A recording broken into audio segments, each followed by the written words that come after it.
Hey, listeners, thanks for tuning into the podcast. I just want to take a moment to mention the podcast sponsor, retrogamestore.com.au. Head over there for all your Game Boy refurbish and repair needs. Screens, shells, buttons, and all the bits and pieces. And there's a complete custom build made to order service as well. Also, plenty more retro gaming goodness like video cables, display stand and power supplies, controls, etc. And you can add the code PixelPie at checkout to get 10% off your order. Also, take a moment to say if you enjoyed this episode and haven't already, give it a subscribe or follow and a review where you can. And maybe you want to recommend the Pixel Pie podcast to anyone you know that would enjoy it. That'd be really appreciated. So thanks for listening, and now let's get on with the show.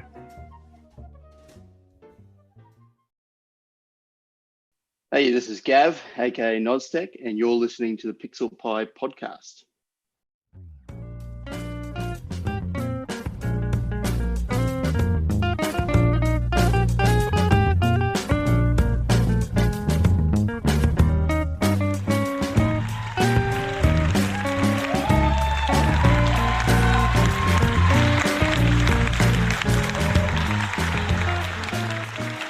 G'day, Gav. How you doing, mate?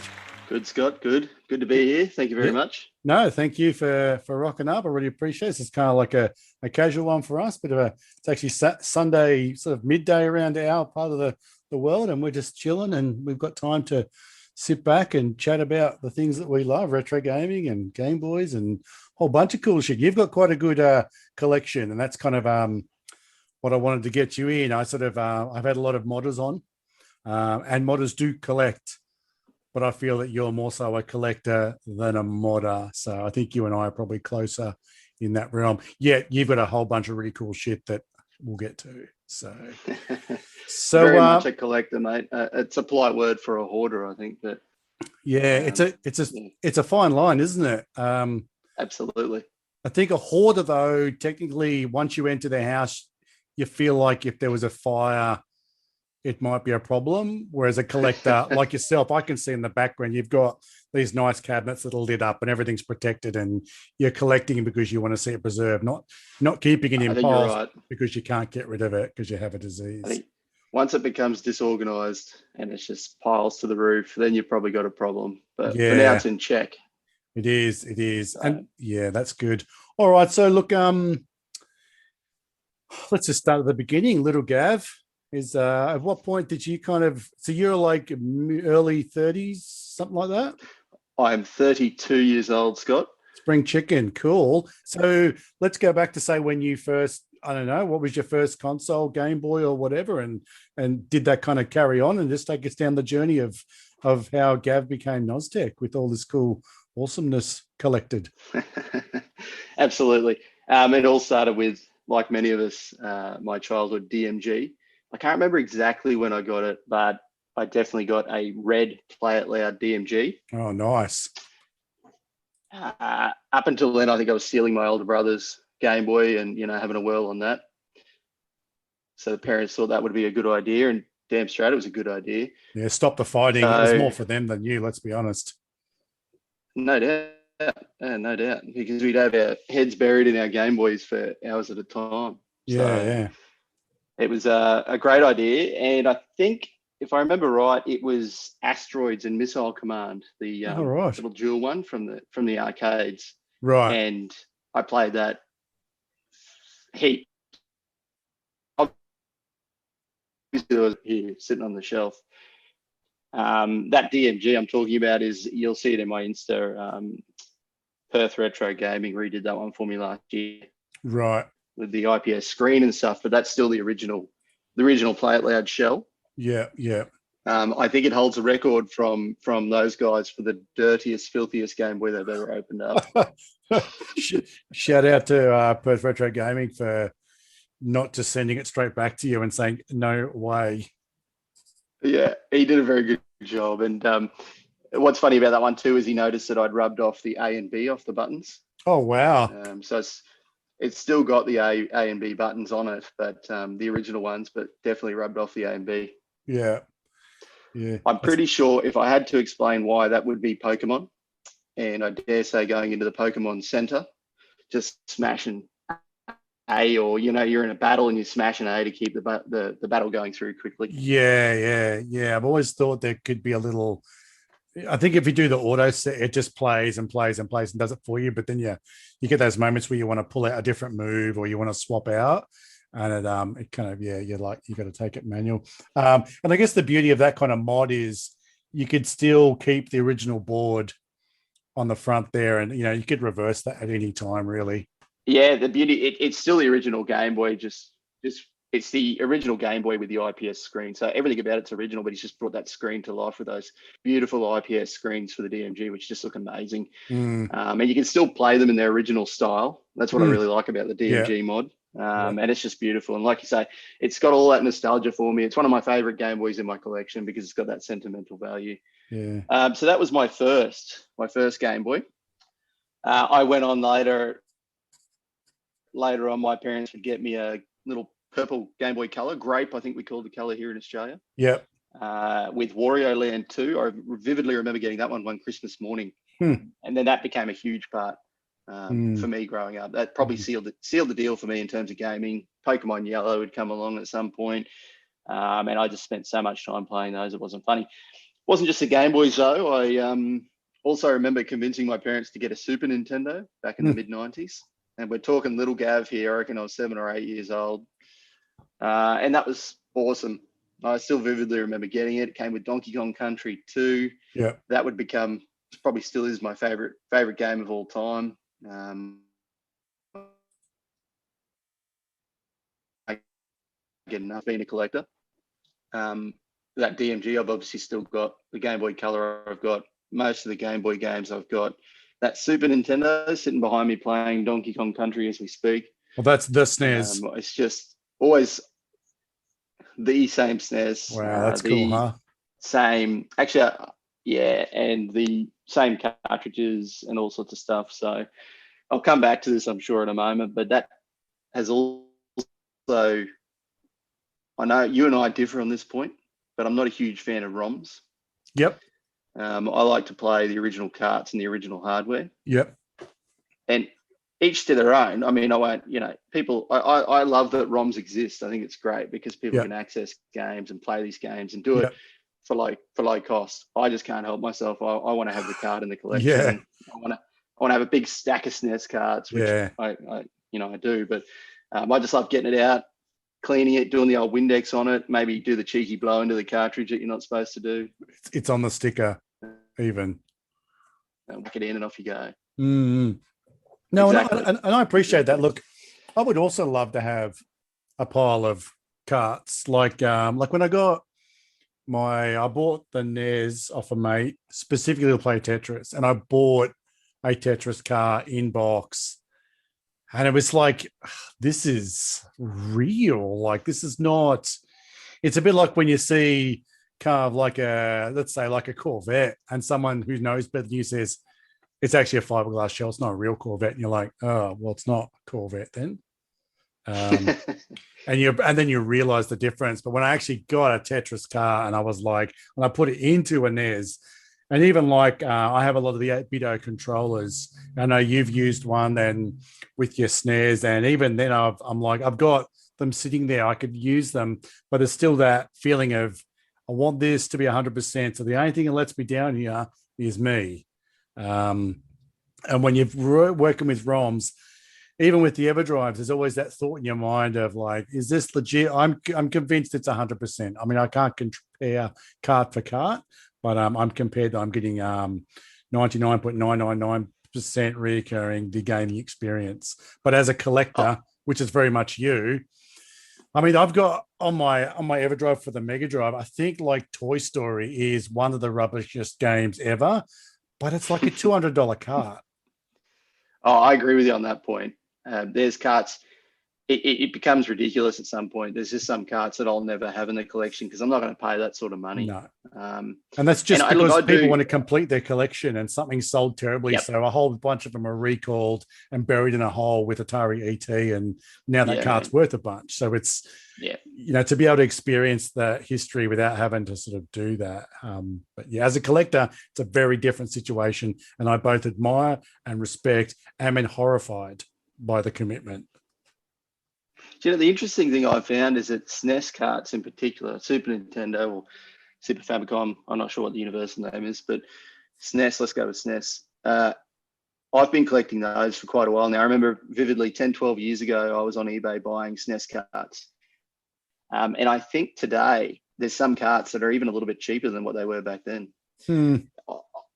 Nintendo 64 is a whole different kettle of fish. Don't get me started then. That's got stupid. But it goes in roundabouts. And I think as the collectors who want these age, that has an impact on the prices as well. Yeah, for sure. Yeah. The Super Nintendo in particular, though, you know, Switch brought out all those Super Nintendo classics on the Switch. Yeah. And they brought out the Super Nintendo Mini as well, which is obviously a ROM device. So even Nintendo's got a place for ROMs. Yeah.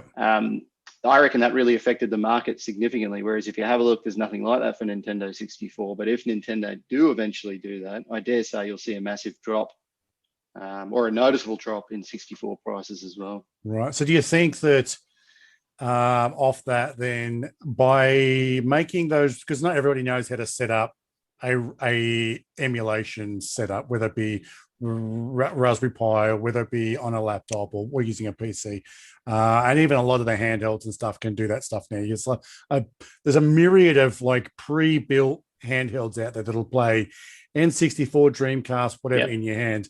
Do you think that the accessibility to play these games makes the prices go up because now people are like, that was rad, I want the physical cart, or it makes it go down because, oh, I played that, that's not as great as it was when I was 12, I'm not buying it?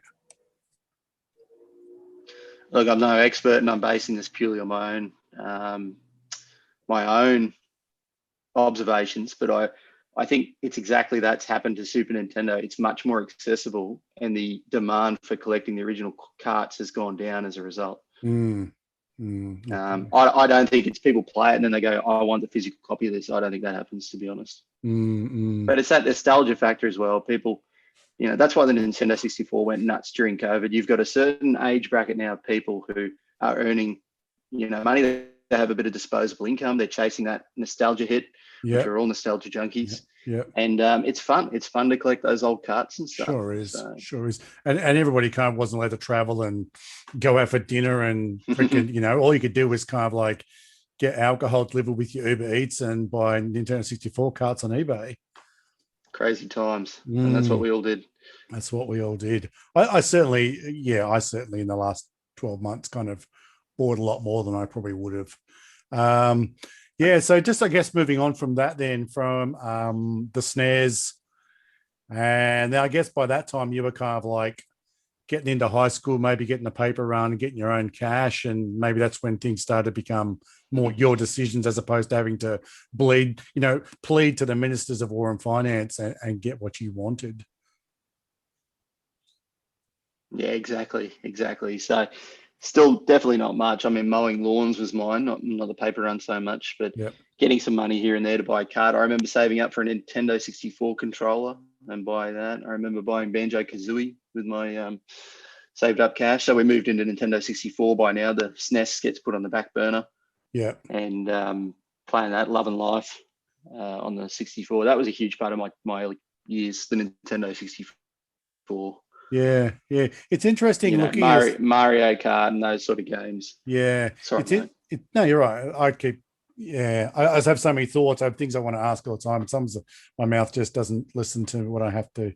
Yeah. The N64 is a funny one in that it's really like,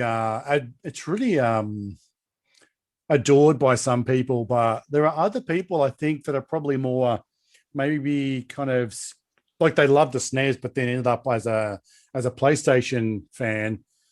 And they'll tell you that the N64 just looks like junk.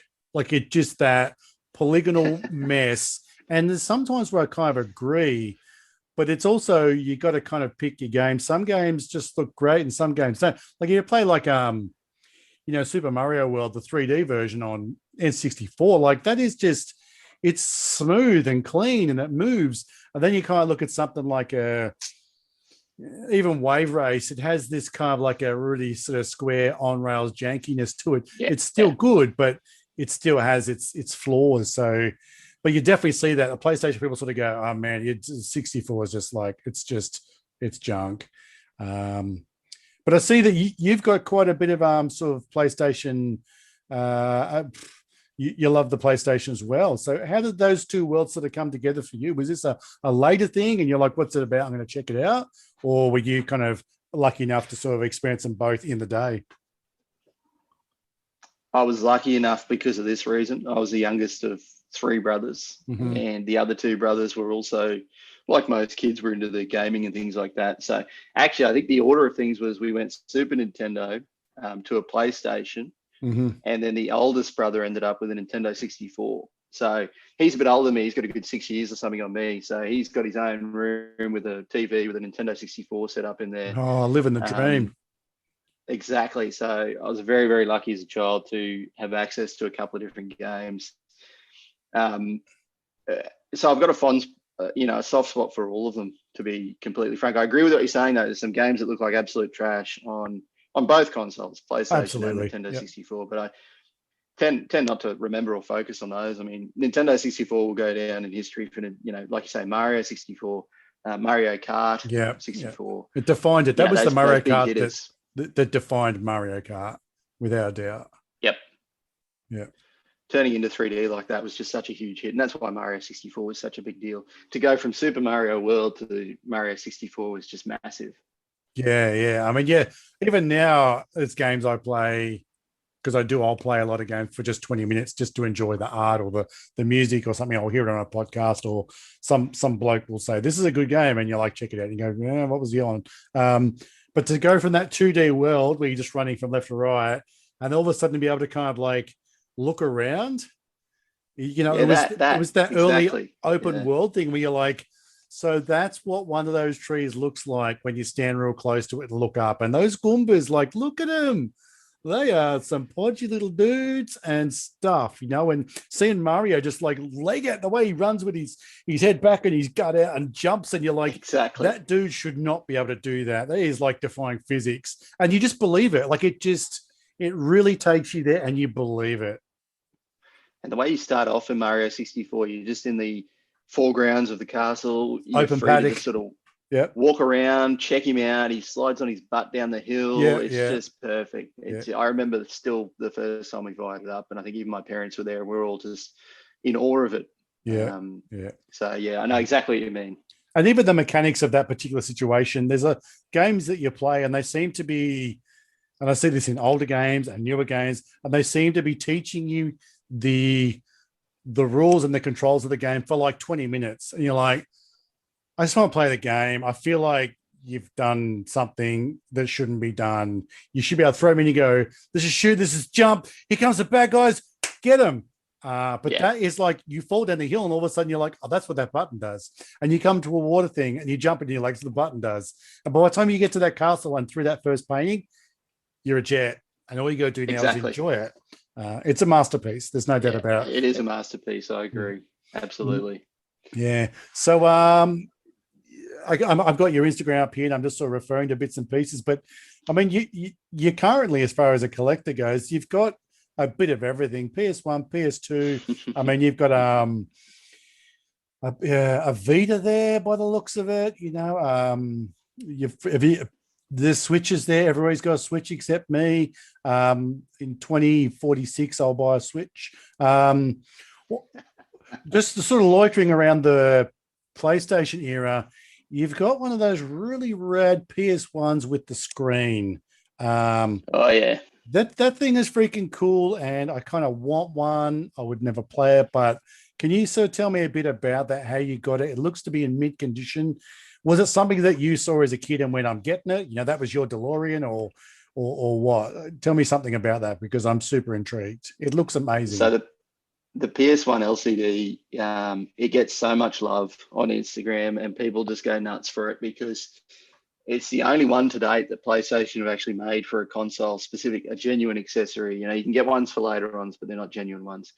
So this is the only time they experimented with it and they nailed it because it sits on that little PS1 console and it just sits there perfectly.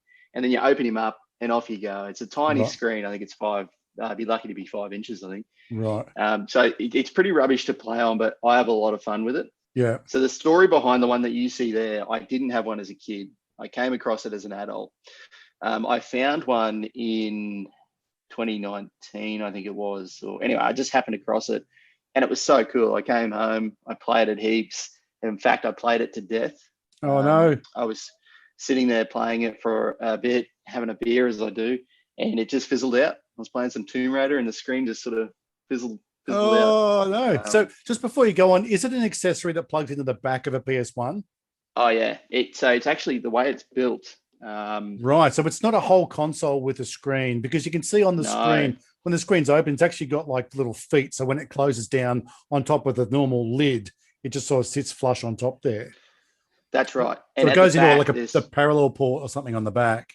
exactly. It's got the AV port and the power port on the back, Right. and it has two screws that just attach it onto the back of the console. And it's really easy. You just need a 10-cent piece or a quarter for my American friends, and you just tighten it up and off you go. Right. And it just sort of piggybacks and just sort of like becomes that little middle guy. Wicked. Yep. And all of a sudden you've got this little device, and up until this point you need a TV to play these things. So it was pretty groundbreaking, I think, for PlayStation to do that. And it just looks damn cool, if I might say so myself. And you still require like external power, like 240 or 110 or wherever you are. There was no kind of weird battery pack or come with it or any of that sort of stuff. But no, I don't think, you said, no, I don't think so. But like you said, to have that in your room, like, I don't know, in the day, the PS1 might have been, say, let's say it was 400 Australian dollars, because that's probably around about right. And if this thing was like, let's say 150 Australian dollars, now little Gav, if he was lucky enough to have it, could play it in his room. You're shaking your head.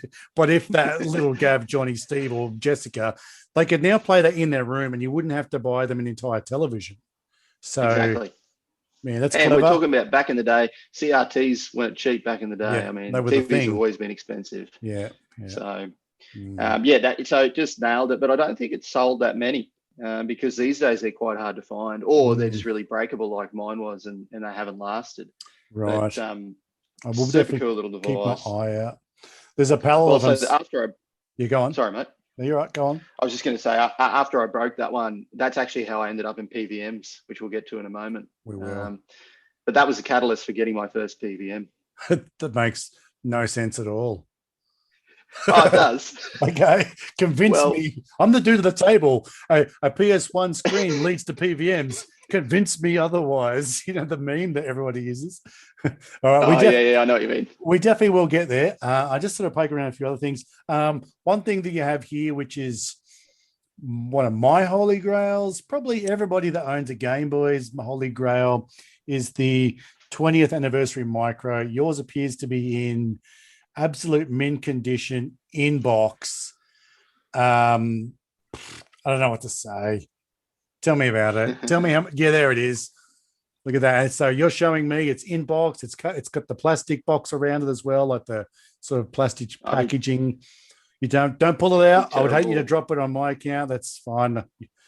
I'll be terrible on radio because I'm here showing you things and not speaking. And it's only you and me listening, and your mates anyway. So it doesn't. Exactly. So it's cool. It's cool. So how did you get hold of yours? And you can disclose how much you paid for it, because I know I'm going to get one, and I'm going to pay a lot more than I should. I won't tell my wife how much I pay for it. There's no doubt about that. Yeah, there's an art to getting them. That's for sure. So I've been a micro fan for a few years.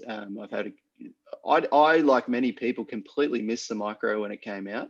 I think by the time micro came out, little Gav was now about 16 or 17, and no longer as focused on my Game Boys. There was different priorities in my life at that stage. And so I missed a few things like that. And it wasn't until only a couple of years ago that I found my first micro through the Instagram community, like most things that I find. And I just fell in love with it. I got my hands on one, and I just couldn't believe there was this little tiny little awesome little, effectively a squished up Game Boy Advance, but just so tiny and so playable. So it was really cool. Got my hands on one. It just looks like it's from the future. Yeah, it's rad. Yeah, it is rad. Lots of nice little finishing touches and things like that on them. I'm talking about just a normal one, not even the special edition one. Yeah. And super portable. I mean, even compared to a Game Boy, you just chuck it in your pocket. I've got a pretty serious day job where you don't get a lot of time to play Game Boys and things like that, but I can sneak the micro in just about anywhere. Yeah, right. So that's really neat. But back to what you actually asked me, how to get them. That there's a bit of an art in of itself. So the first thing I'd say is probably steer clear, especially in Australia, of eBay because they're just so overpriced at the moment. Whether they're going to come back down or not is hard to tell. But they're just so overpriced. And the thing with the micro is there is still a fair few of them around, and there's plenty of them, particularly in Japan. Yeah. So if you're prepared to go off the beaten track a little bit and have a look at some sellers in Japan, even through eBay through Japan, you're going to do much better than you are elsewhere. To be completely honest with you, I paid $257, including postage for this. And that was that wasn't very long ago. You did well. So they are out there to be had. In fact, I wouldn't usually give him props, but Baron Prizeman put me onto that one. Yeah. Oh, William. He'll never let you live that down. You and I we've actually physically met in person a few weeks back. Yourself, Custom Handhelds, William, Baron Prizeman, and Mike from the Play Up podcast, and we got together at a local library. I found the room, and we played a bunch of sort of Mega Drive and SNES stuff, and we checked out one of your PVMs. It was really cool, and we were all part of a very elegant whiskey ceremony. I bullshit. He basically said, "Hey, I bought a barrel of whiskey. Do you guys want a bottle each?" And I said, "I don't really drink it. I feel like you're wasting it on me." And he said, "Just take it anyway." And so I did. I'm waiting for my father-in-law to turn up. So it was really awesome to sort of meet everybody and stuff. And so, yeah, I saw the banter between you guys. You clearly have a sort of semi-sibling rivalry thing going on. It's very cute. Other than the free whiskey and the hot tips on Game Boys, he's not a very good bloke. Let's be honest. That's for sure. I'll see how his whiskey goes, and then I'll comment. So yeah, I mean that's a ridiculous price. There's a I bought, what have I bought? Oh, my light. I bought a Game Boy Light, which is in excellent condition, from a place called J4U.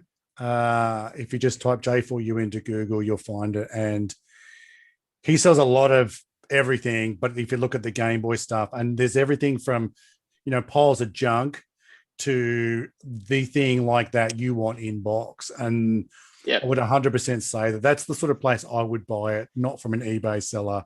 I would buy it from that guy. His communication was really good, even when I was buying the light. And it was like this. And when he says this is with this is great as a 9 out of 10 item, it will 100% be a 9 out of 10 item. And I think you're looking at $300 to $400 minimum once you've sort of done the conversion and postage. So it'll happen. I just got to kind of wait for the right one to turn up. Yeah, you're a lucky lad. Scott, we'll talk. Yeah, sure. Yeah, okay. And then I think one of the other things I wanted to sort of specifically point out here, and you showed it to me when we caught up for that kind of little retro meet, was the I think it's the Marky Pie VMU that you've got there with the little pie in it. For those of us that don't have one, just explain the craziness of this thing, because that's micro. It's down that path. Yeah, that's right. Sorry about that. I'm just going to the cupboard to get it. No, you're right. Hear me bashing around. So there's two Marky Pie pieces here. There's this little bad boy that you're talking about, which is the VMU, or the visual memory unit from the Dreamcast. Yeah, and that just is crazy because it's a VMU. And he's managed to, and I should have done my homework here a bit better, but he gets the board from some absolute genius, some mad scientist who created the board for the Retro Pi to fit specifically within this thing. And it's so cool. So they've taken the guts out of it, put a little computer, put a little Retro Pi in there. There's a speaker in there. There's a backlit LCD in there. And you're left with a tiny miniature Game Boy that plays just anything up to Super Nintendo, up to Game Boy Advance. Absolutely epic. And this is the place where ROMs or emulators really shine, because that's just a really cool innovation that some really, really smart and impressive dudes in the retro scene have gotten together and built. And I just think it's pretty remarkable, to be honest. It's incredibly unique. And yeah, it's upcycling to the Maximist. Yeah, it's freaking awesome. And what's the other Marky Pie thing you've got? The Burger King Game Boy Color. Wow. So this thing is rad. So what's the Burger King aspect? Educate me. Yeah. Well, in Australia, we would have called it a Happy Meal toy. Right. This was a toy from the late 90s that came out of what we'd call a Happy Meal, but over there was, some other similar Burger King kids meal. Right. And originally it would just come with a little tiny window. And if you turn the Game Boy on or something, it would change the Pokemon that appeared. So you might get Pikachu, you might get some random Pokemon. Yeah. And if you're lucky, you might get a hologram one. So it was purely that, a cheap plastic toy, but it was pretty authentic in terms of the colors. Yeah. So and for those that can't see, it's kind of like a McDonald's toy, but it's like about like 2/3 of an original color, I guess. It's kind of a little bit deformed and out of shape and fat. But it's quite tiny, actually. It's probably, 3/5 at best of a color and just slightly out of shape. It's got a few extra buttons on the back. It's got a cart slot, and which is purely for show. That came in it, I think, that little cart slot. Right. And he could build it different ways. In fact, I don't think they exist anymore. I think the boards have since dried up. Look at you. So they're a real cool little novelty to have. But it's the same as a VMU. There's a retro Pi in there. It's got thousands of ROMs and games on it. And it's just really, really fun, real quirky little device just to play retro games on. Yeah. And what's the sort of like on those sort of things, like say the Burger King GBC? What's the, I guess it's like a USB-C charged internal battery, and what sort of, have you taken it on a long flight and sort of really milked it, or what's? It's actually a problem of mine whenever I have to travel somewhere. I usually go to the games room and spend a good 10 to 15 minutes scratching my head. What do I take? What do I take with me? Yeah. Usually I fill up a little bum bag I've got from retromodding.com with a couple of devices because I can't decide. Yeah. But both of them, the VMU and the little Game Boy, the Burger King Game Boy, you get a couple of hours out of them. Yeah. The problem is though, you wouldn't play them for longer than that because they are so small and such a novelty that it just gets a little bit much after a while. The Game Boy is better than the VMU, but it's also hard. You mentioned before, I've got that Vita. It's rigged up with the same, well, not the same, but a whole bunch of emulators on it as well. So there's a couple of thousand games on that, including PS1 games. So if I'm being honest, that's actually my go-to when I go traveling because it's got everything on it ready to go. And a gorgeous screen. They're just so clear and beautiful, those devices. It's a shame that Sony dropped them. That is what it is. Oh, well. Yeah, I know what you mean about when I'm going away, I need stuff. I have this like massive sort of black like school pencil case, and I tend to put in like, what am I going to do? All right, I'll take, because I've got EverDrives and stuff. So I'm like, and I've got a jailbroken 3DS. So I'm like, I'll throw in the 3DS, I'll throw in a DMG, I'll throw in the color, I'll throw in a pocket. I won't need the DMG, so I'll just get the pocket. Yeah, that'll probably do me. And then I'll go away to like my in-laws for the weekend and just drink beer with my father-in-law and not touch any of them. But I had them if I felt the need. You had them. That's the important thing. You had them. They're with me. Yeah. It's funny, isn't it? Yeah, right. Yeah, I do the same thing, mate. Trust me. I definitely do the same thing. I'm sure we all do, actually. Yeah. I mean, see, I've kind of come the opposite direction where I started purely with emulation. It was all about Raspberry Pis. I've got a couple of kind of little handhelds that come out a few years ago before this sort of, the market just seems to be flooded with these, the RG somethings and this and that and all these things. And then I played around with like emulation on my phone with the sort of extendable Bluetooth game controllers, and they were pretty good, but then you're like on your phone. And then I moved into, well, how can I still do this? I don't want to have 1,000 cartridges like Gav, but I still want to enjoy. So I ended up going into the EverDrive, and that's when I realized I can enjoy everything. It's this massive sort of virtual library. And like that EverDrive though, you can bring that along to our little nerd fest that we were talking about at the library, and it's perfect. You know what I mean? I can't, right. I could, but I'd need a suitcase to bring my Super Nintendo and all those cartridges along. So yeah, and I can just take the cart to your house and put it in your Mega Drive. I mean, the carts Exactly.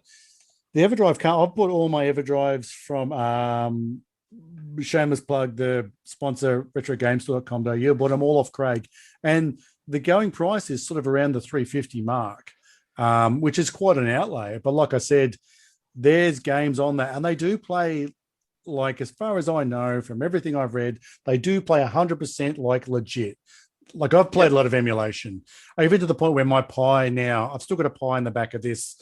I've got a 29-inch Trinitron, and I've still got it there purely for things like TurboGrafx / PC Engine.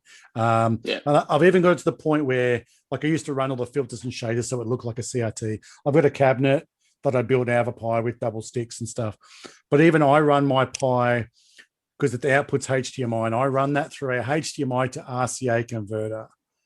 So it just goes straight into the CRT. So I'm not using filters. I'm not using, and I noticed the improvement in any form of lag or anything. The experience got cleaner, but there's still some weird color anomalies and things like that.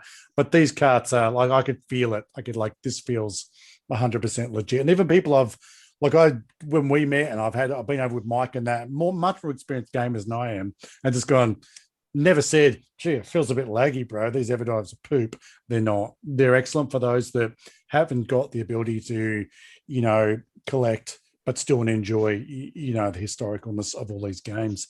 No, for sure. You convinced me with that one of yours that it's a good deal. I'll probably get in touch with those guys at Retro Game Store about something for the SNES. Yeah, you've got to be quick, because, like, Craig gets a few every now and then, and they're like gone.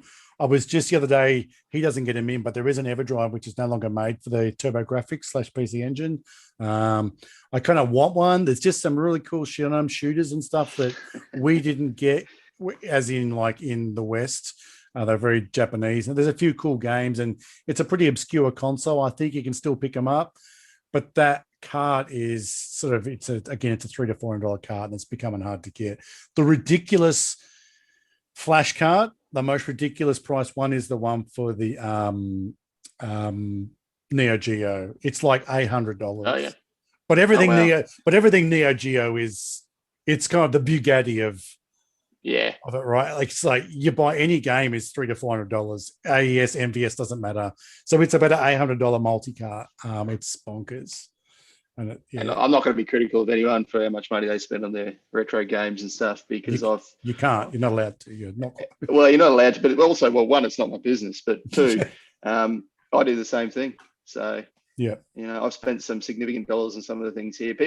I think some people on Instagram might be under the illusion that people pick things up for cheap and everyone gets stuff for a bargain. Every now and again I might get a bargain, but it's pretty rare. I pay market value for just about all of my stuff, and I save for it, and I'm pretty stoked when I finally get it and add it to the collection. Yeah, that's a reality, and it's good to hear, because I spend a lot of time. I've got a 9-year-old daughter, and we love to go to markets and garage sales, and I sit around on Gumtree. It's one of the kind of the marketplaces we have over here on Facebook, and you look at stuff and you're like, there's no bargains out there. People know what the hell they're doing. Some people don't know, and if they don't know, you need to be pretty quick, because someone who does know has got that shit. Like, I saw a Dreamcast the other day, went for $100, and it was literally a post came up. I got the email notification. I messaged her, and she's there, and she said, "This post went up 6 minutes ago. I sold it within like 3 minutes." I was like, "Damn it, stupid!" That's my email carrier just being slack, because that could have been mine for $100. That's how it works. That's how it works. So, speaking of spending a lot of money on stuff, let's talk about PVMs, because it's probably where at the moment, like, you've got a lot of the, I guess, peripherals and consoles and stuff. And you mentioned before that once you got that PS1 screen, that led you to PVMs. So take us down that road, because I don't understand why, but I don't care, because I've seen your little, like, 9-inch, and I was blown away. And just to clarify, you've got a 14-inch. Yep. Which cost you, can I disclose how much you paid for it? Absolutely. You paid about $1,000 for 14-inch of screen. Now, that's paid $1,000 of our Australian dollar dues. Australian dollars. It's even crazier. And that's commitment. So what's the journey then that gets you to pay $1,000 for a 14-inch screen? Yeah, of course, because a lot of people will be listening to this now going, "What an idiot! He's off his head." I haven't seen them. Yeah, well, that's the first point I'd make. And secondly, I probably am a little bit off my head. But the all right, so let's go back to the PS1 screen. I broke it. I was devastated. I wanted a new one. So the logical step was to go searching for a new PS1 LCD to replace it. Yeah. That was when I realized how much of a bargain I did get. So I picked up that one for $100, that LCD. Started looking around, and everywhere they're bonkers. You know, there's some jokers trying to sell them for those PS1 LCDs for $700-800. Dang. There are people. There's auctions for them. You know, you can confirm sold listings on eBay. That's a hot tip for anyone buying this sort of stuff on eBay. Click the filter, check the sold prices. That gives you a good idea of what things are actually worth and what they're going for. Right. Anyway, Okay. they were going for still a good $300-400. Pretty easy to spend $400-500 on a good condition working one. Yep. If it still had the little plastic screen cover on it, you're looking at $400-500 easy. Some people still get a bargain, don't get me wrong, but they're just not that common, so you don't see them. Yep. So I realized I couldn't replace it. I wasn't prepared to drop $500 on it, and I just kept looking, couldn't find one. Then at the same time, I've got this Instagram profile. It's growing. I'm in amongst the retro gaming community, and I keep seeing these PVMs pop up, and I'm thinking, what on earth are these little Sony long, weird shaped TVs? What is going on there? And before you know it, I'm pretty deep down an Instagram wormhole looking at all these different PVMs. There's some amazing content. In fact, I think it was BB Retro who I might have stumbled across at first. He's a massive, amazing account. He's actually a photographer, I think, because his photo skills are just next level. But he just takes the most incredible shots, particularly of a little 5-inch PVM, which he hooks up to his GameCube or just about anything. And they just look phenomenal. So my interest was piqued, and I started to think, well, why, if I need to replace this PS1 LCD, why don't I look into one of these little PVMs? Yeah. And that's exactly what happened. There is a seller in eBay on Australia who's actually a pretty good seller. Yeah. And I think I'm responsible for a lot of PVM sales for that man, but or woman. I don't know anything about them. But I got one through him, a little 6-inch. It cost me about $180 delivered to my house, which I thought was pretty reasonable. Yeah.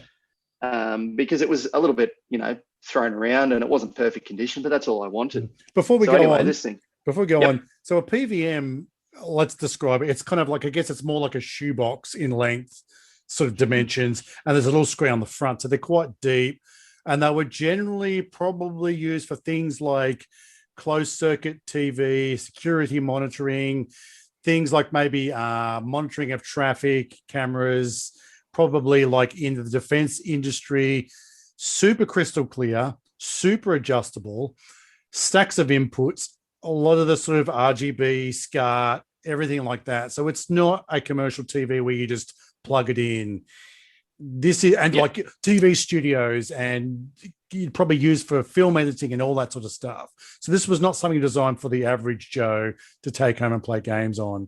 It's like having that big telescope that an astronomer sort of dude would use, not just take camping. That'd be exactly. Yeah, right. Okay, so let's continue. And that's why people don't know about them, because nobody had them in their homes back in the day. So I get messages, almost daily or weekly. What kind of TV is that? What on earth am I looking at there? Yeah. So PVM and BVM, the only thing we haven't touched on, professional video monitor or broadcast video monitor. Right. Different. They don't really mean a whole lot of difference. There's a subtle difference, but it doesn't matter. But essentially, like you say, it's a CRT TV, so cathode ray tube. So it's got the old tech, which is really good for retro gaming, but just a much higher spec than your typical old TV that you had in the living room back in the day. Yeah. So that's why the retro gaming community goes nuts for them, because they're a CRT, they're much higher quality, and like you just mentioned, they've got RGB. Well, not all of them. You have to check that. Most of them have RGB SCART. RGB inputs, which you can use via SCART to connect to things like the Super Nintendo and the PS2. Yeah. So the picture quality is amazing. That's why we all chase them. That's why we all froth over them. So when you and I were talking about this at the little meet we had, the things that you brought up were like the clarity and accuracy of color reproduction and TVL or TV lines. TVL is a big one. Yeah. So can you just sort of explain a little bit about that? Sure. And I need to preface all this by saying I'm very much an amateur when it comes to these TVs. There's a lot of tech there I still don't even understand myself. But the general thing is that these can display a much larger TVL, so TV lines. What I mean by that is one of these TVs, the 14-inch, for example, displays 800 TVLs. Right. Whereas the 9-inch that you saw the other weekend, that displays about 400, so half that. And the little fellow, the little 6-inch is only 250 TVL. On the 6-inch and the 9-inch, it doesn't matter because the screen is so small. It's a beautiful picture anyway. Yeah. But on the 14-inch, you really start to see a difference with the scan lines. And a lot of guys love these really crisp little horizontal scan lines. And if you have a look at some pages, Retro Gamer Panda is one in particular you need to check out. He puts a lot of shots up of the actual close-ups of the scan lines. And you can see how clear they are and how it goes to making up a picture.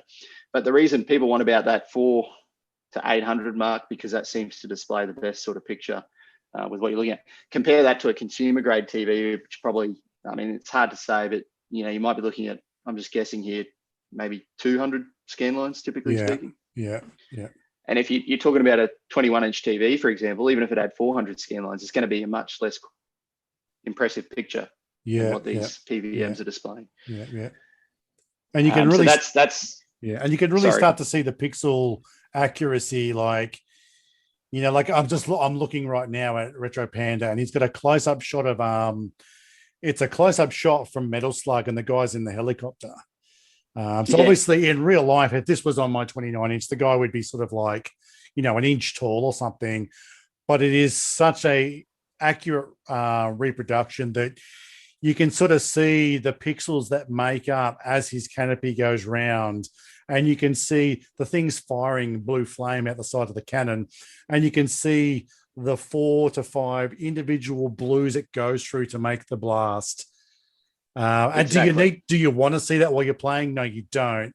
But if you're into the ultimate clarity, the ultimate representation, and this was probably, like what they were using to develop the games back in the day, and amazing. So I think until you sort of see it, the beauty of them as well, though.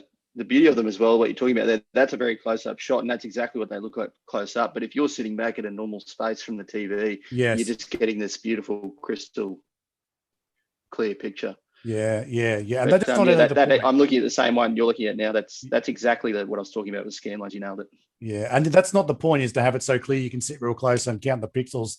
But the point is to have that most ridiculously awesome representation of the game, the best which it could be. And once you combine that tech in the TV with your RGB, your red, green, blue to SCART output to the thing, which a lot of us in the Western world, Europe had it, but Australia didn't have it. I don't think the Americans had it either. It might have been more common over there than it was here, but that's why you don't see those connections on our consumer TVs either. It's very rare to find one of those. Yeah. SCART is, and that's a whole nother level of complicated, those connections. But I actually don't use those connections on my smaller PVMs because, again, the screen's so small it doesn't particularly matter. But on the 14-inch, those shots are connected via RGB SCART on the PS2, and it looks amazing. Yeah. So how does if you just take like the normal sort of RCA, which is just like that single video cable, which is what when you put just say like a SNES single video straight into say that 14-inch, is that doable and you still get that warm fuzzy feeling? So yes and no. The guys, and I'll start to show the limit of my knowledge here, but the guys who know them well will probably be able to pick it. For example, on my profile, you'll see Super Mario World was one of the first things I whacked through that 14-inch when I got it. That's connected via composite. Right. Or composite, as some people call it, because they really look negatively on it, which is just the yellow and white cable that you're talking about there. So that would look a lot better with RGB to SCART. But at that stage, I'd only just gotten the TV and I was waiting for my cables to turn up in the mail. And in fact, I still haven't connected the SNES via SCART to compare the two. But I actually don't love that picture on my profile. A few people contact me about it and I'm like, hey, look, I was just doing it to show it off, but it doesn't show what it can do. Oh no, you might not be allowed. you'll be asked to hand back your stonecutter ring if you don't take that image off. That's what I mean. I was worried about putting it up because I got this. Like you say, I spent $1,000 on that TV, and if even as a result of this podcast, people find out I had that thing connected by composite cables, I'd be strung up. I think blackballed from the society. They look so crazy because you've got a SNES on top, and you're like, so what is that? A SNES Mini? It's like no, that's full size. That's a proper SNES. That's a proper SNES. But if you have a look at that Grand Theft Auto shot, that's the same. That's the same TV, and now that's a PS2 connected via RGB, and it's just the quality is incredible. Yeah, there's that latest shot where you've got the PS2 Slim next to the Corona. Is that the one you're talking about? Vice City. That's the one. Yeah, yep. And you look at that, and you're like, "Wow, that's the sort of like as a picture." And it's really hard, really hard to take photos of CRTs. Mate. Like, and you're out on your deck, there's sky behind, there's trees, there's all sorts of light, and that just comes through. Like, you can see it's quite accurate. I know what color Corona is in a glass.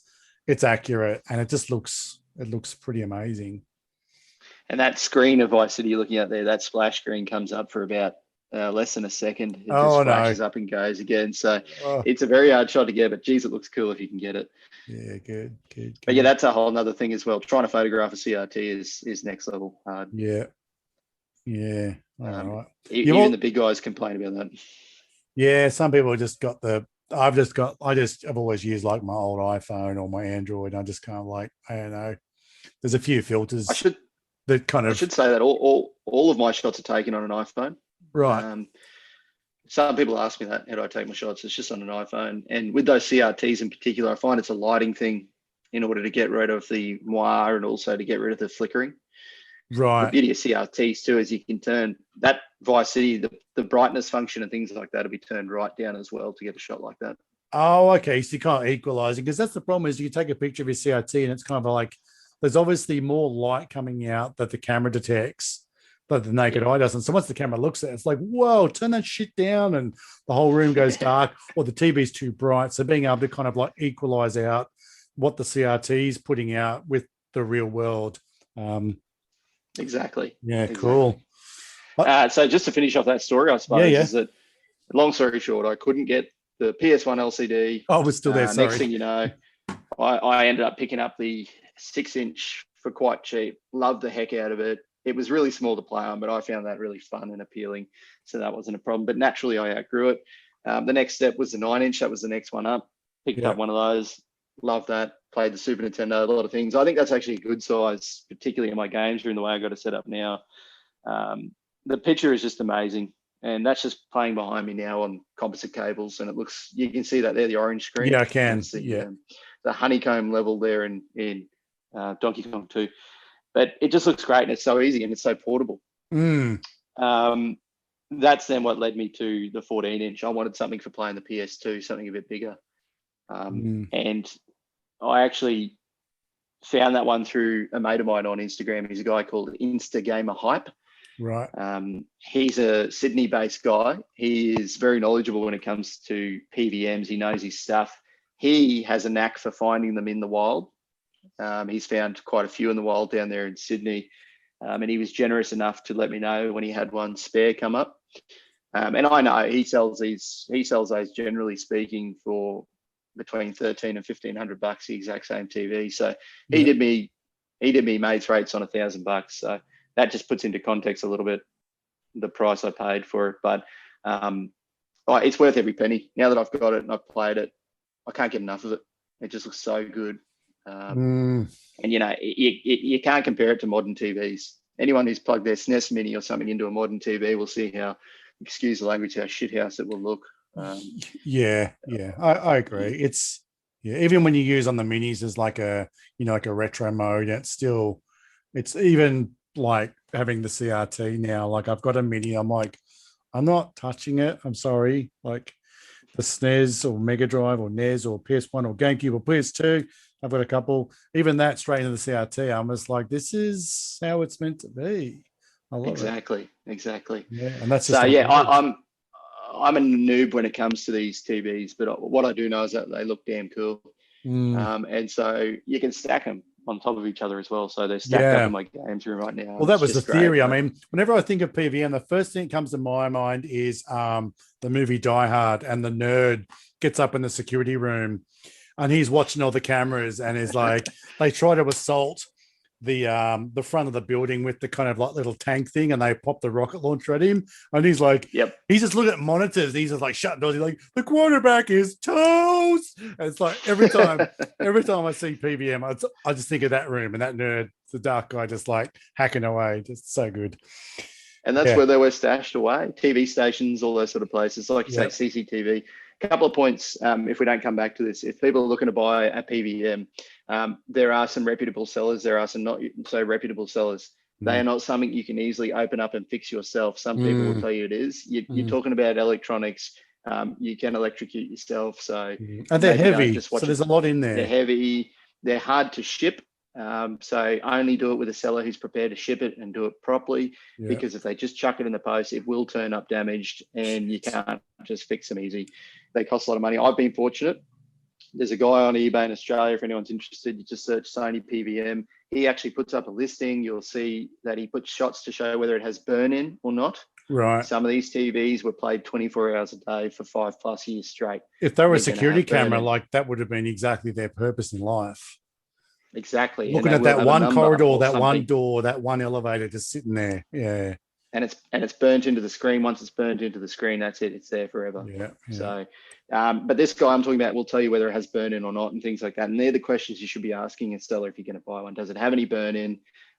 Is it all perfect? And if you ship it, are you prepared to ship it properly? It's going to cost you a lot of money to ship one. Yeah. I mean, what was the one you brought? The one you brought the other day was what, the 9-inch?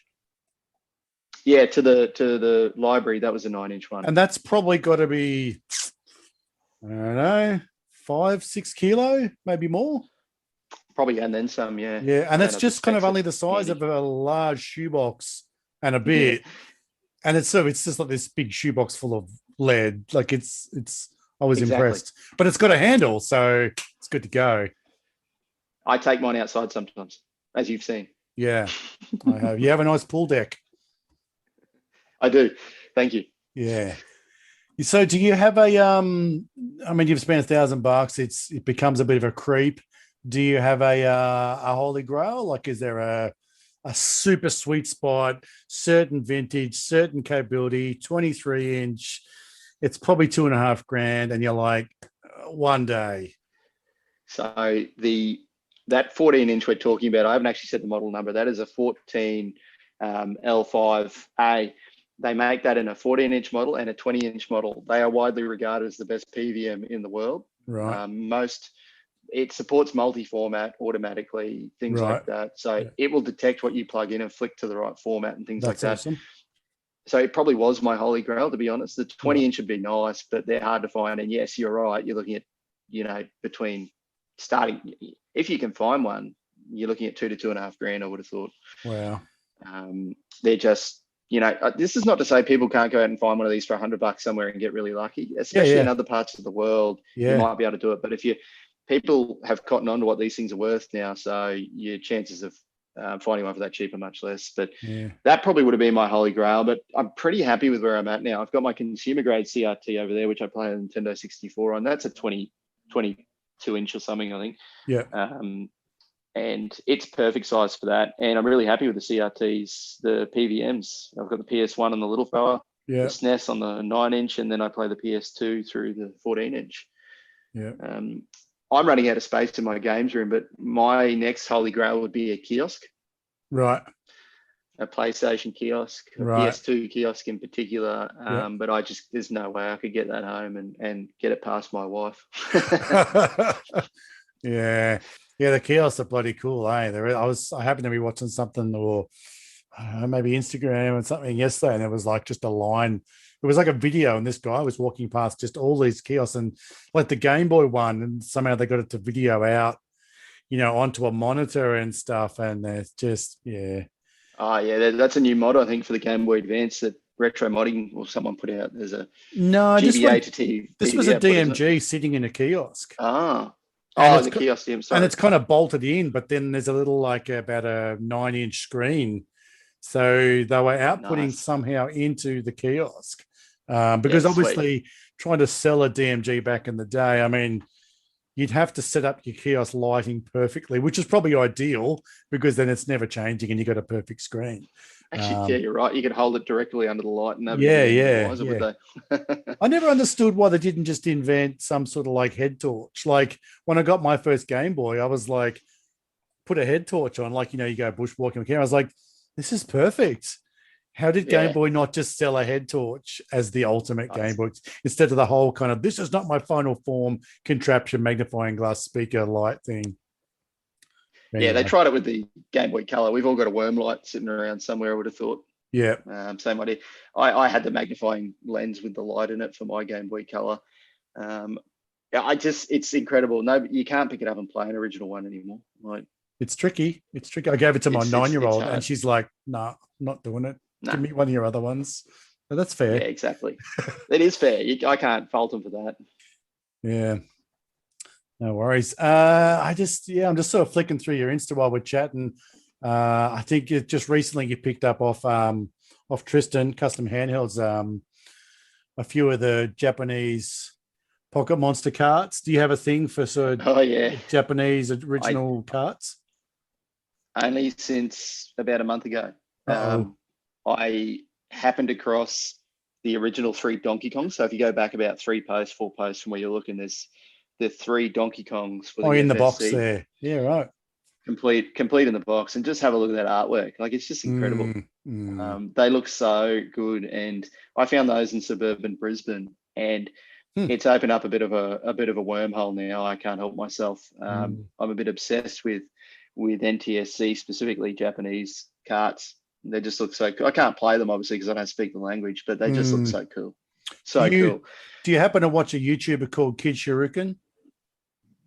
I don't, but I will. You should. So it's just the word kid and then Shoryuken, as in the Street Fighter move. So he's an American that lives in Tokyo.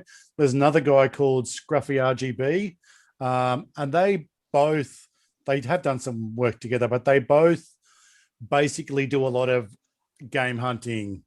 So a lot of the kind of the book offs, and they'll do the super potato and stuff and be very honest about prices, just like everybody else is. But I mean, these guys just kind of walking around these shops looking at, like, you could buy, a copy of all the different Rockmen for like $5 each, and stuff like that. And I think I mean, if you went to Japan, you'd just come back with a whole bunch of carts you couldn't play. Oh, it's definitely the first place I'm heading to once the world opens back up. Yeah, it's on our list too. We went a few years back and we were into different things at the time, but now it's going to be, when we were there, I was into Gundam and Gunpla and stuff, and I bought back big boxes of stuff, and I'm like, I won't need the Gundam, but by golly, I'm still bringing back that much shit. Like, I just couldn't help it. Even just to help people out, you're always going to, like you said, all these carts. I mean, you've got the 4 carts there, Pocket Monsters, and I've got one here that I have no idea. I need to sort of put it up and see if anybody can tell me. I got it with a game. I might have got it with that Pocket Light, and I'm like, what is this? No, I don't know. I'll put a post up. Someone will know what it is. And I try to play it. That'll be fun. Yeah, name the game. And exactly. There's a hashtag for you. Name the game. So check out those 2 guys on YouTube, and you'll just be like, damn it, why did I do this? Definitely. On it, for sure. That'll be great. So anything else you kind of want to share with us as far as collecting and goals and stuff? Do you have any warnings? Don't touch that because it's just a nightmare, or any of that sort of stuff?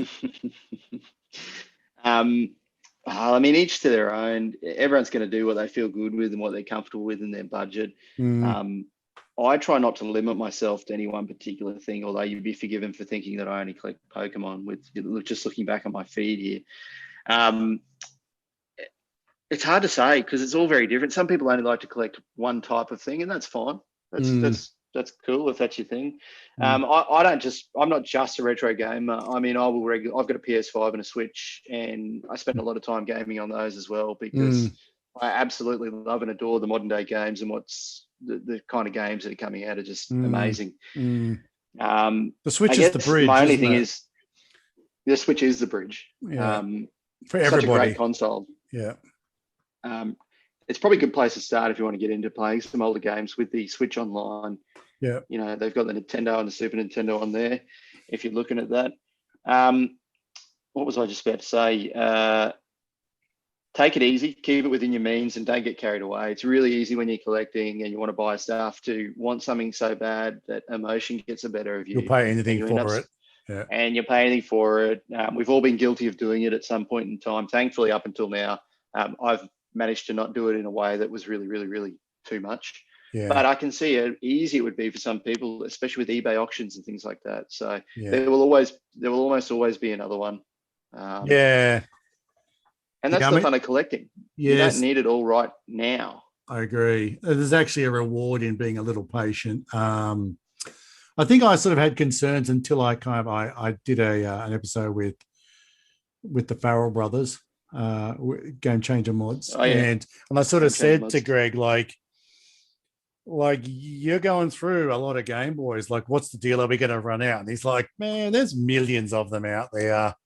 Honestly, I don't know. I've got the same fear as you. They're getting harder, but they're not actually getting harder to find. They're just the prices are becoming greater, like probably double the price. So they are out there. So hopefully it kind of balances back out. But he claims there's millions out there, so we can all just relax. you just need the right connection, I suppose, like we talked about before, because there's plenty of people out there willing to sell you a Game Boy for way too much money.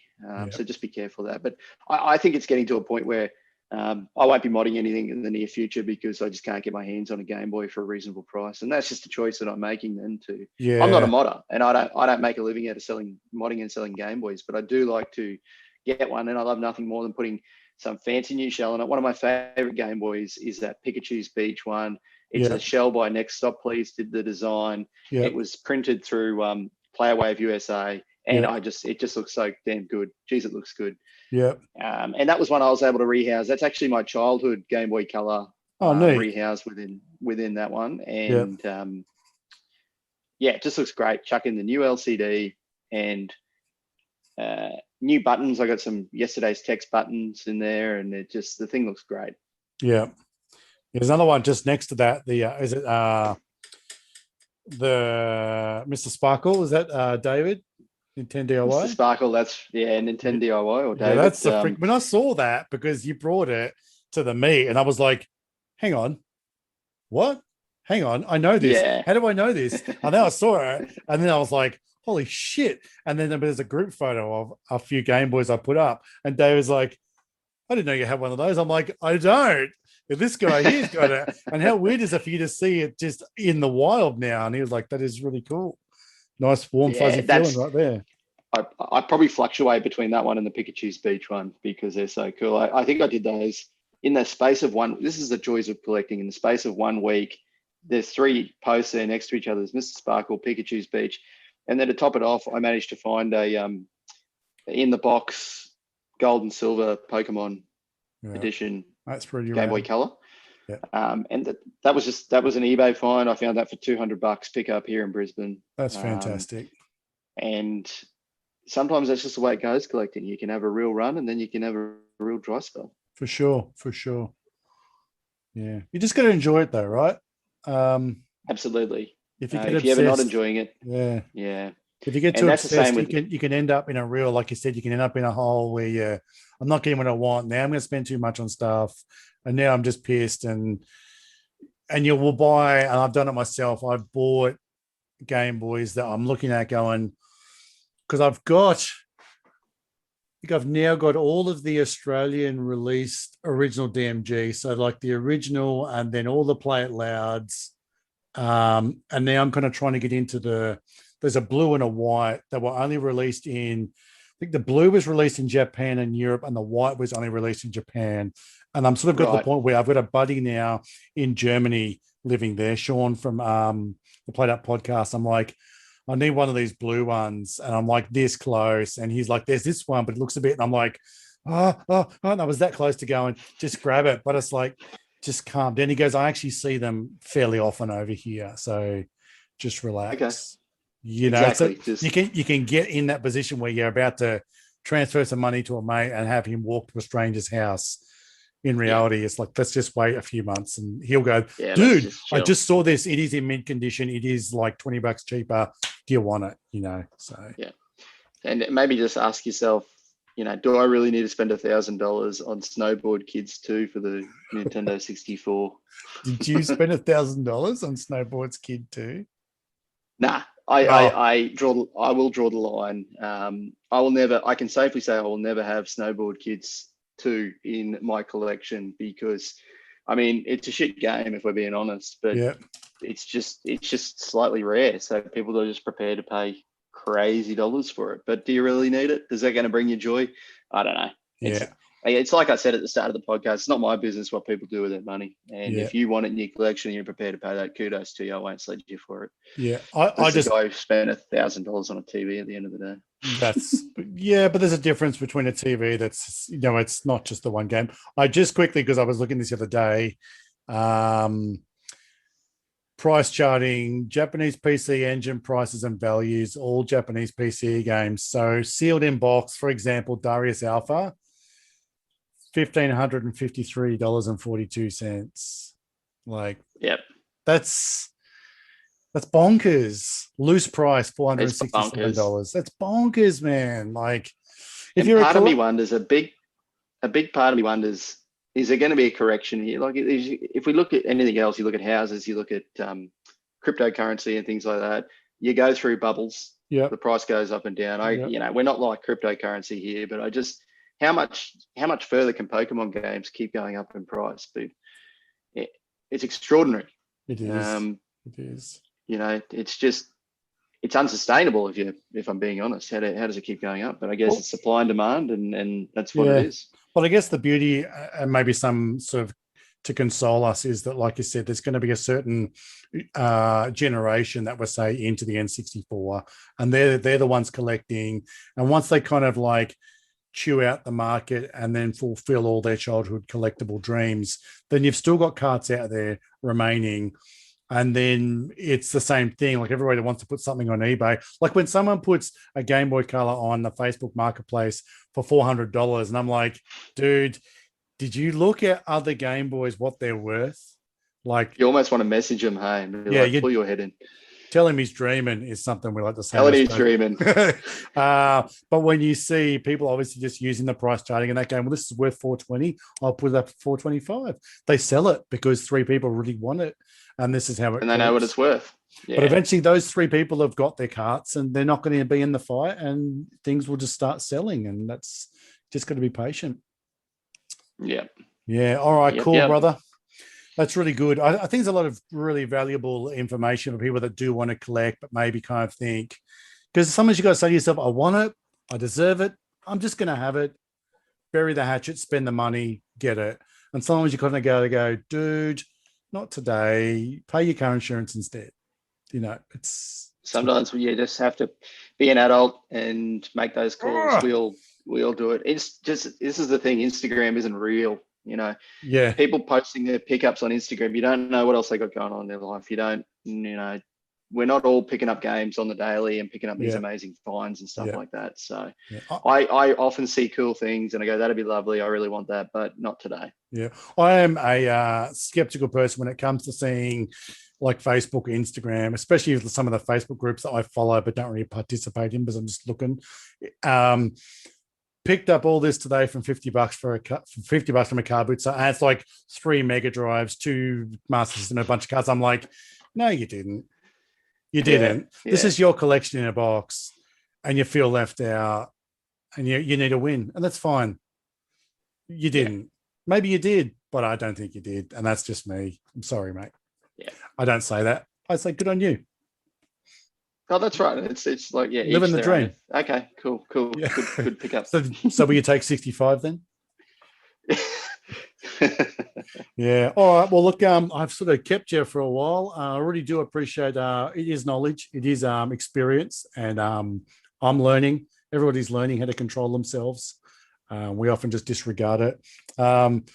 You've mentioned a bunch of really great people that I'm going to certainly, get along and have a squiz out. I'll put all those in the show notes. I always give people the opportunity to plug some more, or reach out and cut the big firm handshakes or whatever. I don't like to ambush people, so if you want to say love yous all, that's fine. For me, this particular episode, I'm going to point towards on Instagram Cross Button Forge.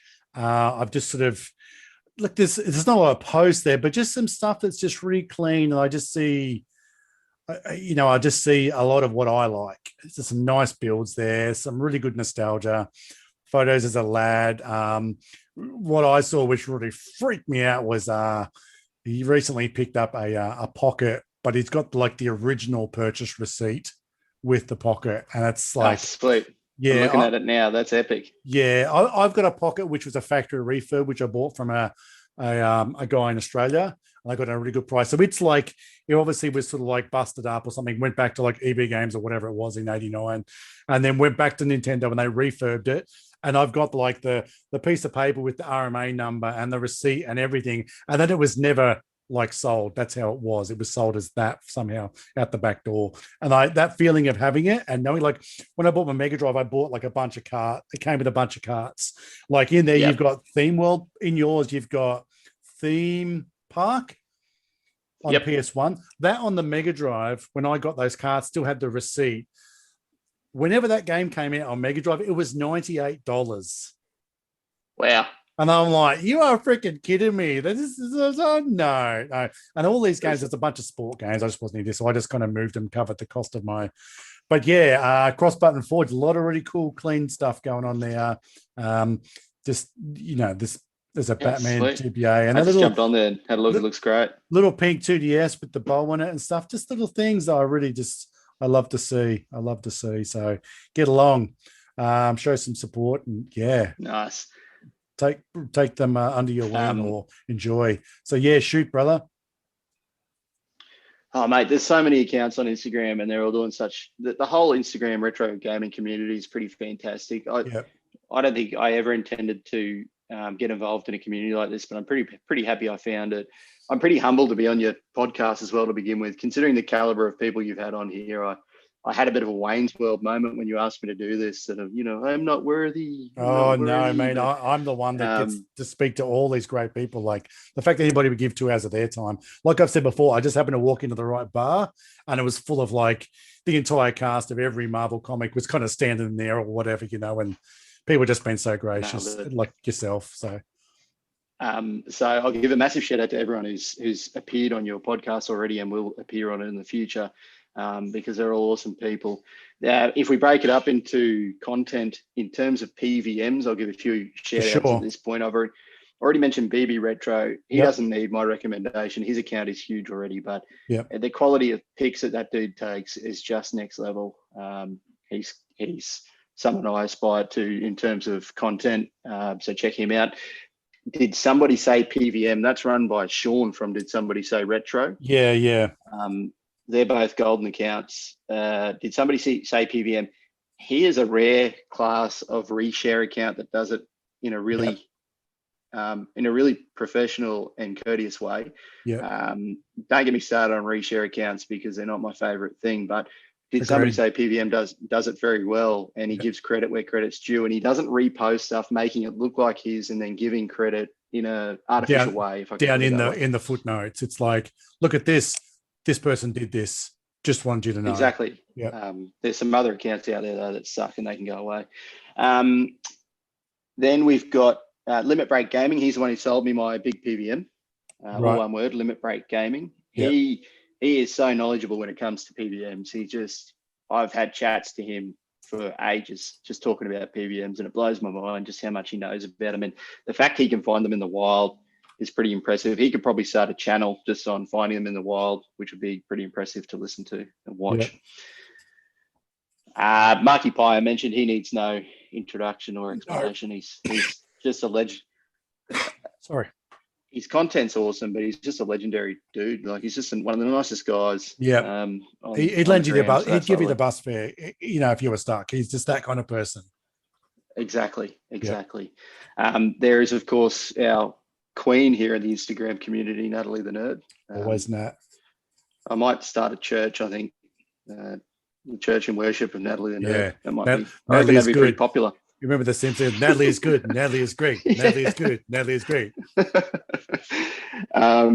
So she needs no further explanation either. A couple of other accounts. There's a guy, I think he's over in California. His name's Retro Story Mode. He's a much smaller account, but he was at one stage posting. He just saw the PVMs, got into it as well, and started posting, and just heaps of stuff. And he keeps crushing it. Yeah. So check him out if you want a good PVM account with good content. There's a couple of those, and I'm forgetting them quicker than I'm remembering them here. If there's any you forget, you just let me know later, and I'll throw them on the end. That's fine. Too easy, dude. Too easy. Yep. I followed the one you just recommended. And Retro Gamer Panda was the other one. We've already talked about him. Yep. He's one of my favorite PVM accounts. He pumps it out. He's actually a really fascinating dude. He's formerly a game developer and things like that. He's got a very interesting story that goes a lot deeper than just PVMs. He's got some things in his collection. He's got like a developer's tool that allows him to play Game Boy games through his Nintendo 64. It's called a Wide Boy 64. Very cool stuff. Yeah, it was something only developers had. Right. Super cool. So that's an account you need to get on. There's a couple other Brisbane accounts that I really like. There's a guy called Pause Gamer. He does mostly current gaming stuff, but that's Berto over at Pause Gamer. He's a really nice guy. I get chatting to him for ages as well. Yep. Does some really cool reviews, more so of modern games, but he is a retro gamer at heart. Yep. Not normally a fan of streamers as such. I don't begrudge what they do. I just don't have enough time to watch streamers. But there's a guy called Oz90s Kid. He's an Australian dude. Yeah, he's a funny lad too, eh?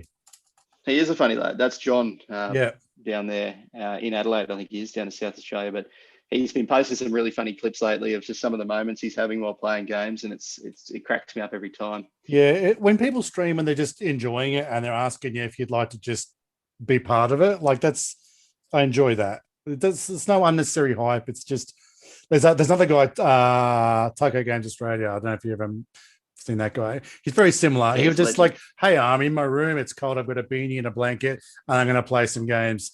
Feel free to hang out." It's just he's awesome as well. In fact, I'm glad you reminded me to mention him because he's a great guy as well. It's speaking of, actually, I'm hosting round 2 at the moment of the Pokey Pinball Challenge that Taco started. Right. So check that out in my post. It runs till the end of June. Right. Pokemon Pinball on the Game Boy Color. Yeah. Post your high score. There'll be a prize for the top score, and then even if you don't get the high score, there's a second prize for anyone who enters. Right.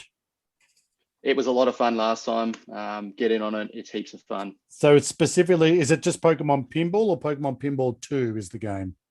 No, it's Pokemon Pinball. Right. So the same game as the first time, but there's 2 of those. We're talking about the one on the Game Boy Color, which had the Rumble Pack. Right. And there's a couple of rules on my original post. You just need to play it on an original game, on some sort of Game Boy, but it needs the original game pack. I've had to, I'm out. Just to keep things level, I've had to cut out the ROMs just in case. Just in case some people are, I've got to keep the level playing field somehow. So no, that's fair enough. That's why we've done that. But I appreciate that cuts a few people out, but it was pretty successful last time, and it looks like it's going to be pretty successful this time. No, that's fair enough. And that wraps it up. If I think of any other ones, I'll let you know, of course. Yeah, do that. There's heaps of awesome people in the community, and it's just such a nice place to be a part of. Yeah, it is. And you've stolen from my script.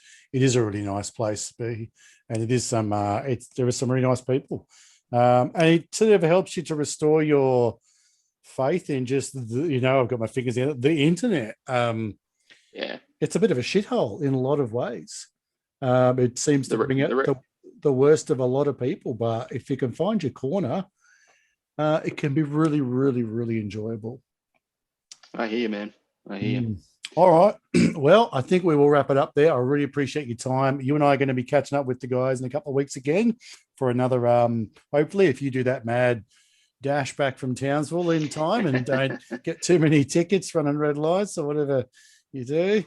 I'll keep you posted. No worries. Otherwise, we'll just have fun without you because we won't have William. So if you're not there, what's the point? Actually, if you're not there, all what's the the point accounts of I him being mentioned. there? Well, that's right. There'll be there'll be no roasting. My D-pad. Shout out to Tris. Yeah. So the story, we're playing Bomberman, and it does have a bit of a funky way. Bomberman 94 on the Mega Drive. Mike brought along the 4-player tap, which was pretty bloody rad on the projector. And Tris was at one point, he was holding it up there with you and couldn't get rid of the corner. And there was a high pitch, my D-pad.